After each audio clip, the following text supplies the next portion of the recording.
Jurnal box nomor 4. Akhir-akhir ini gue lagi suka kepikiran deh. Beberapa hari yang lalu gue sempet bingung banget. Bingung soal ngerespon omongan orang lain. Jadi gini ceritanya. Berawal dari gue pagi-pagi berangkat kerja, mampir buat sarapan di McHaven. Nah, semua masalahnya bermula dari sini. Pas pesanan gue udah jadi, mbaknya bilang gini. Berikut pesanannya mas, 1 McMuffin dengan black coffee, selamat menikmati. Sama-sama. Hah?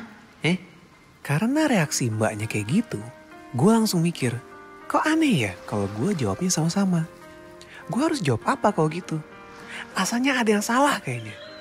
Saking gue bingungnya, sampai siang di kantor gue masih kepikiran. Pas lagi bengong mikirin, oh iya, kebetulan hari itu gue ulang tahun.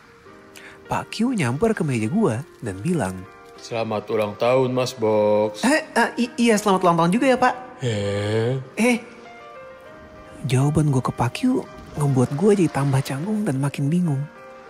Karena 2 kejadian itu, sore-sore pas jam pulang kantor, gue langsung bergegas untuk ke mobil buru-buru pulang untuk menghindari interaksi manusia.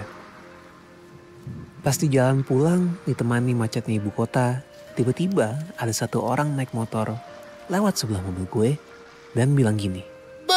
Antik nih, cakep banget mobilnya bos. Iya mas juga cakep. Bisa aja lu mas.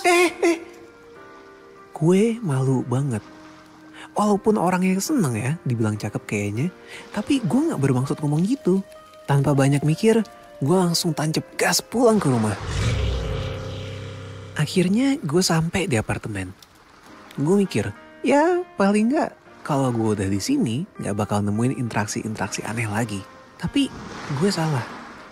Pas jalan menuju lobi apartemen, gue disambut sama Pak Ondai yang ada di pos. Terus dia bilang gini. Weh, Mas Bo baru pulang ngantor. Mantep ya, kerja keras setiap hari. Lo keras? Hah? Saya keras ya mas. Semua terucap gitu aja. Gue gak bermaksud untuk ngomong keras ke Pak Ondai. Gue bingungnya udah maksimal banget. Dan gak bisa mikir secara jernih gitu loh. Ya akhirnya gue langsung minta maaf dan cabut ke kamar. Malamnya setelah nafas dan diri gue bisa tenangan, gue baca buku bahasa Indonesia yang gue pinjam dari Kuwu. Dan buku itu bikin gue akhirnya inget 1 kata yang bisa menyelesaikan semua masalah gue hari itu. Yaitu kata terima kasih.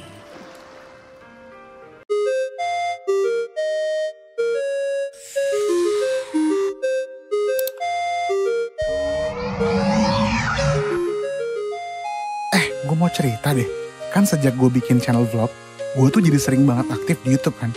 Nah, pada sadar gak sih kalau banyak banget YouTuber yang bikin thumbnail videonya itu pakai tulisan jumlah nominal duit gede-gede banget. Biasanya yang kayak gitu tuh channel unboxing atau channel giveaway gitu sih. Tulisannya yang mereka biasa pakai tuh biasa gini, unboxing barang A senilai 1 triliun. Pertanyaan gue itu, kok harus ya naruh nominal gitu ya? Emang gak ada ya cara untuk bikin thumbnail yang menarik selain itu? Dan lucunya, hal kayak gitu tuh laku banget. Apa karena budaya kita yang membiasakan hal kayak gitu ya? Apa-apa yang menarik tuh harus tentang uang. Ya sebenarnya itu sih hak kreatornya ya mau bikin video kayak gimana dan hak penontonnya juga mau nonton video kayak apaan. Tapi kalau dari opini gue, hal kayak gitu tuh rada gimana gitu.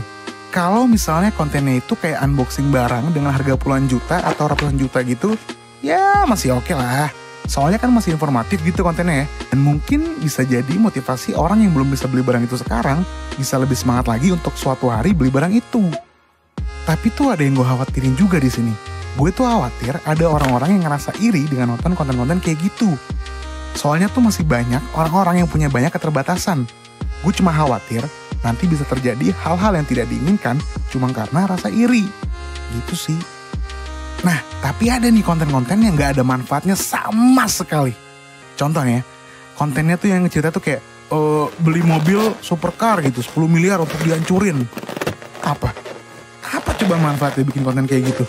Terus biasanya tuh isinya cuma anak-anak muda yang salah gaul terus bikin video. Ya mau itu duit orang tuanya kek, mau duit sendiri kek, tetap aja itu kan sayang. Yang ini nih udah polbat nggak jelasnya nih. Selain gak ada manfaatnya, konten kayak gitu tuh bisa ngajarin orang-orang, khususnya anak kecil nih ya, untuk tidak menghargai suatu nilai.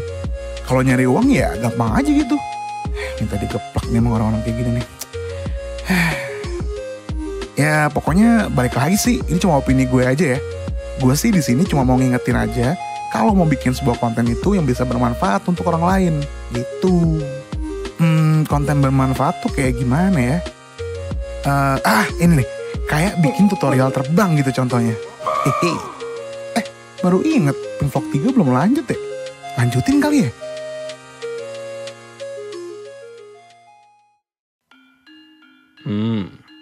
Waktunya saya baca buku ensiklopedia kosmik oleh Mbah saya, Raden Mas Smelengut. Ton Anjani. Kalian tahu nggak? Kartun itu loh tentang yang kucing dan tikus yang kejar-kejaran itu. Tahu, itu Tom and Jerry. Iya, itu. Itu sebenarnya cerita rakyat makhluk kosmik Javastras, Ton Anjani. Hah? Ton Anjani? Iya, itu cerita yang dulu sering mbah gue ceritain sebelum gue tidur. Jadi gini ceritanya. Dulu ada makhluk kosmik bernama Ton dan Anjani. Si Ton itu udah ngejar-ngejar Anjani ribuan tahun lamanya. Katanya tuh, mereka sebelum jadi makhluk kosmik yang kejar-kejaran kayak sekarang gitu, si Anjani itu binatang curut Javastras, terus kalau si Ton itu binatang kucing ambion. Lah, kalau itu kucing ambion, kok bisa sampai Javastras? Ya mbok, bentar. Gua belum selesai cerita. Terus, ada yang bilang kalau si Ton dan Anjani itu sebenarnya dulunya temenan. Bahkan, sampai mereka jadi makhluk kosmik pun, itu mereka masih temenan. Mereka bisa musuhan kayak gitu karena konon katanya si Ton itu adalah makhluk kosmik bawahannya Citra. Nah, si Ton ini dititipin sebuah artefak sakral milik Citra bernama Cincin Siji. Pesan Citra simpel dan jelas. Ton itu harus menjaga cincin siji itu dengan nyawanya dia. Kalau hilang atau dicuri, Ton harus bisa temuin tuh barang artefak itu sampai ketemu. Sebenarnya, ada rahasia dari cincin siji yang Ton gak tahu. Yaitu, cincin ini bisa digunakan oleh Citra untuk menghisap energi Ton dan anak buah Citra yang lainnya. Nah, Anjani berhasil mengungkap rahasia itu. Anjani mencoba menjelaskan ke Ton kalau cincin itu bahaya buat dia. Karena Anjani nggak mau kehilangan Ton. Tapi ternyata usaha Anjani gagal. Malah Ton nuduh Anjani sirik karena dia nggak dipercaya sama Citra untuk menjaga cincin siji. Karena nggak ada pilihan lain, Anjani akhirnya memutuskan untuk mencuri cincin itu dari Ton. Nah, pas Ton tahu cincinnya diambil sama Anjani, wah, dia kecewa banget. Dan Ton berjanji sama dirinya sendiri dan Citra untuk bisa dapetin kembali itu cincin dari Anjani. Nah, kurang lebih gitu ceritanya. Oh, sama katanya tuh ya, karena mereka punya kekuatan untuk menembus tembok, dan barang yang mereka sentuh itu bisa nembus juga. Jadi sampai detik ini, mereka tuh masih kejar-kejaran tuh, nggak ada berhenti-berhentinya, tanpa halangan, sampai keliling-keliling dunia. Berarti jangan-jangan kalau malam tuh suka ada barang jatuh, tuh Ton Anjani lagi. Ya, mungkin. Apaan tuh?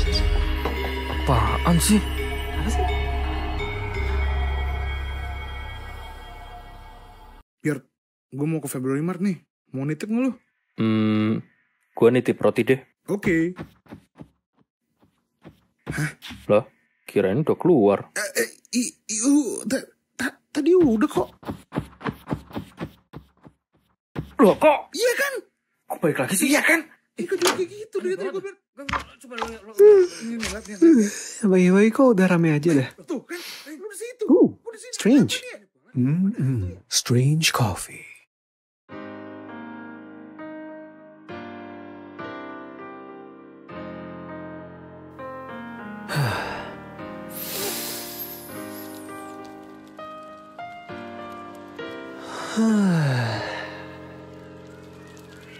Jurnal box nomor 5. Akhir-akhir ini gue lagi suka kepikiran deh. Beberapa hari yang lalu, gue lagi kepikiran sama masa kecil gue di Kota Naon. Ada banyak cerita masa kecil gue di sana. Ya, gue bilang masa kecil, cuman sebenarnya lebih ke cerita masa remaja sih yang ini sih. Jadi, gue mau ceritain soal bengkel mobil Pak Wahei. Pak Wahei itu montir bengkel yang paling gue percaya untuk ngerjain WW katak kesayangan gue. Bahkan dari zaman mobil ini masih dipakai nyokap, montirnya juga udah dia. Mungkin kalau kalian pertama lihat dan baru kenal sama Pak Wahei, kelihatannya kalau dia itu ya kayak cuek banget gitu orangnya. Contohnya gini, dulu kalau nyokap gue mau nanya lewat telepon kalau Pak Wahei available atau enggak, itu susah banget dihubungin. Dan suka mut-mutan gitu untuk ya orang cuma mau servis bulanan gitu kan, padahal di bengkelnya kan. Kesannya kayak nggak niat gitu dapat pelanggan. Tapi sebenarnya Pak Wahei itu baik dan pengertian banget. Ada cerita yang sampai saat ini gue nggak bisa lupain. Dulu pas zaman gue SMA baru dapet SIM A gitu kan, masih norak, suka banget minjem WW katak nyokap gue gitu. Biasanya gue pinjem buat jalan-jalan sendiri atau sekedar nongkrong bareng temen. Kejadiannya yang gak bisa gue lupain tuh begini. Gue yang lagi di jalan pulang habis jalan-jalan, tiba-tiba kopling mobil gue patah. Gue panik banget. Gue gak berani ngasih tahu nyokap karena takut banget dimarahin dan gak boleh pinjem mobil itu lagi. Gue yang lagi panik, secara spontan ngirim SMS ke Pak Wahei, minta bantuan. Harapannya emang kecil, orang ditanya bengkelnya buka atau enggak aja gak dibalas-bales. Ini lagi gue minta tolong dia. Gak disangka, ternyata Pak Wahei datang. Dia datang naik motor sama satu anak buahnya. Pas datang mukanya cemberut bete tipikal Pak Wahei. Tapi nggak tahu ya emang mukanya gitu atau emang cemberut gitu. Ya anyway, yang jelas walaupun cemberut, dia nggak pakai bak bibu, langsung cek WW katak gue dan dibenerin di tempat. Dan kerjanya itu cepat, rapih dan teliti. Nah ini nih momen yang paling berkesan. Pas gue mau bayar, ternyata uang di dompet tinggal 10.000 perak. Gue yang tadinya udah tenangan karena mobil udah bener, panik lagi dong karena gue gak bisa bayar. Tapi ternyata tiba-tiba Pak Wahei ngomong gini. "Hah? Ntar aja, gampang iya teh." Terus dia cuma pergi pamit untuk pulang dengan mukanya yang masih cemberut itu. Gila, baik banget Pak Wahei. Gue udah berkali-kali berusaha untuk bayar utang benerin kopling WW katak. Tapi jawaban Pak Wahei gitu terus. Terbaik emang Pak Wahei sih. Oke ya emang Pak Wahei itu susah dihubungin dan mut-mutan orangnya. Tapi hal kayak gini yang bikin gue ngerasa kayak apa ya? Kayak kesannya tuh dia udah keluarga sendiri gitu Pak Wahei. Gak cuman sekedar montir doang. Makanya sampai sekarang pun gue cuma percaya sama Pak Wahei untuk ngerjain WW katak gue. Dan di Jakarta pun gue cuma mau ke bengkel cabangnya Pak Wahei aja. Oh iya, sampai sekarang Pak Wahei itu gak pernah cerita loh ke orang tua gue soal ini. Jadi apa ya, kayak semacam ya rahasia bareng aja gitu. Oh, satu hal terakhir tentang Pak Wahei. Dia punya satu pepatah kata yang sering banget dia ulang-ulang. Pondok jodoh, panjang baraya. Hah? Mana mobil? Gue gak ngerti sih kenapa dia suka ngomong gitu. Tuh, wih, laki-laki dapat ikan besar. Wow. Wah, ikannya agresif juga ya, Pak. Soalnya jauh juga ketarik ikannya. Mas, bantuin ini loh mas. Loh kok masuk depan ya? Loh, hah? Loh, kok tadi bukannya... Loh kan? Oh, ini sekarang bos ikan. Loh, kok mas lewat lagi? Tadi Lagi pada latihan apaan sih? Iya, Box. Strange. Oh, ini kantor lu, Box. Iya nih, PW kan? Iya PW. Kursinya enak lagi. Dorongin dong, Box. Dorong? Iya dong, please dorongin dong. Pasti seru banget nih. Halo,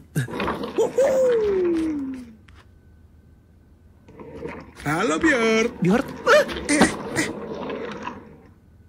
Gue gak bisa berhenti, Björn. Pink, box. Strange.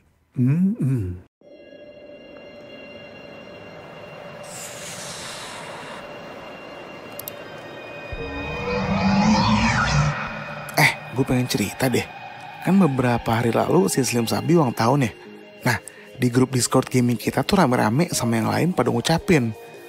Tapi kok kalau gue perhatiin, pasti ada aja yang habis ngucapin terus nagih kayak, jangan lupa traktir ya.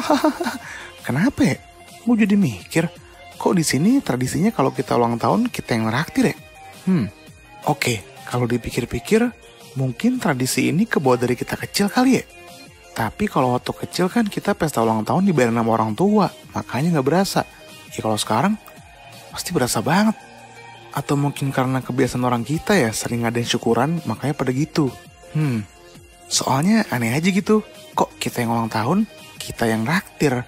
Bukannya harusnya kita ya yang dikasih kado, bukan malah diporotin. Dan setahu gue, tradisi ini cuma ada di sini. Di negara lain, setahu gue mana ada orang yang ulang tahun malah bayarin makan teman-temannya. Dan yang paling aneh, tuh kok kayaknya tradisi traktiran tuh jadi sebuah tuntutan gitu loh. Kan kasihan ya, orangnya tuh jadi ngerasa kayak terbebani untuk selalu meraktir setiap tahun. Gak peduli tuh kondisi finansialnya lagi gimana. Pokoknya ya harus ditraktir, kalau enggak ntar diomongin. Tapi ada juga sih yang sebenarnya malah seneng meraktir teman-temannya gitu. Ya kalau itu sih gak masalah ya. Ya gue pun juga seneng gitu kalau ditraktir ya, siapa yang gak udah kenyang gak keluar duit lagi. Tapi ya gue tetap berusaha tahu diri gitu, nggak yang kayak langsung ini itu bagus dibayarin. Ya jangan mentang-mentang ditraktir gitu kan, pas pesen makanan lebih mahal dari yang ulang tahun. Nggak ngotak tuh orang kayak gitu. Ya tapi balik lagi ya, kalau yang traktir udah bilang kayak, ayo pesan apa saja. Nah itu beda cerita. Sebenarnya bukan masalah cara kita memperingati ulang tahunnya ya, tapi lebih ke apa ya? Ya sama-sama saling ngerti kondisi aja nggak sih? Kan ada yang mampu dan emang pengen traktir, tapi ada juga yang gak mampu atau emang gak mau. Ucapin aja ulang tahun yang tulus. Cukup kan? Yang penting tuh orang yang ulang tahun itu dia tahu kayak seolah-olah tuh kita ngingetin dia gitu. Kalau mereka masih dikelilingi oleh teman-teman dan keluarga yang peduli sama mereka. Nah, tapi kalau Slim kan dompetnya sultan ya. Masa sih gak ada traktiran? Minta ah.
pernah saya baca buku ensiklopedia kosmik oleh mbah saya, Raden Mas Malenkut.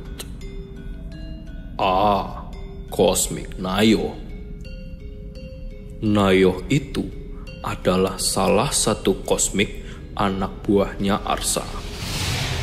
Dulu, dia bertugas untuk melindungi masyarakat Javastras pada saat mereka terlelap tidur di malam hari. Wujudnya seperti kabut, membuat dia mudah berpindah-pindah pas ngawasin orang-orang yang sedang beristirahat. Kok kayak stalker sih?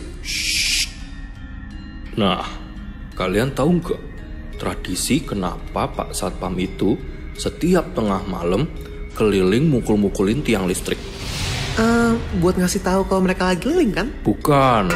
Pak Satpam itu ngasih tahu ke Nayoh gimana situasi keamanan malam itu.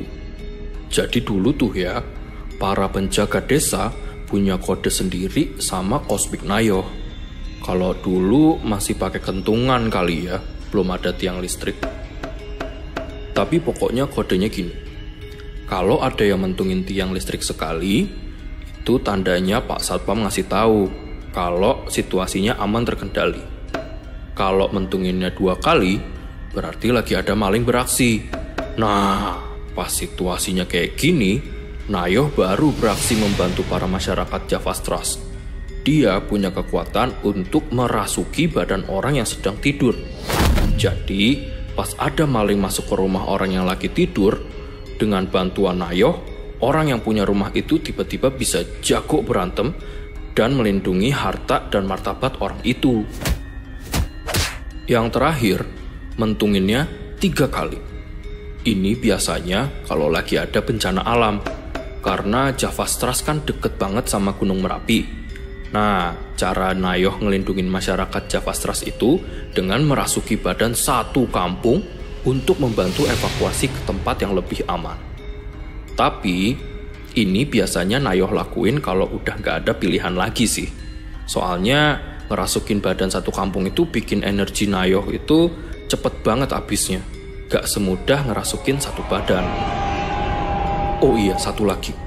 Kalau Nayoh ngerasukin badan seseorang itu, ada batas waktunya. Biasanya sih, kalau satu badan orang itu bisa Nayoh masukin selama 2-3 jam. Kalau badan satu kampung itu cuma 1 jam. Terus sekarang Nayoh masih ada? Nah, sejak kemajuan teknologi kayak gembok pagar, CCTV, terus apa lagi? Itu apa namanya? Itu Apa sih? Ronda? Iya, itu. Iya, itu Nayoh udah gak pernah kelihatan lagi. Tapi bukan gak mungkin kalau suatu saat dia akan balik untuk bantuin dan jagain mereka yang lagi tidur.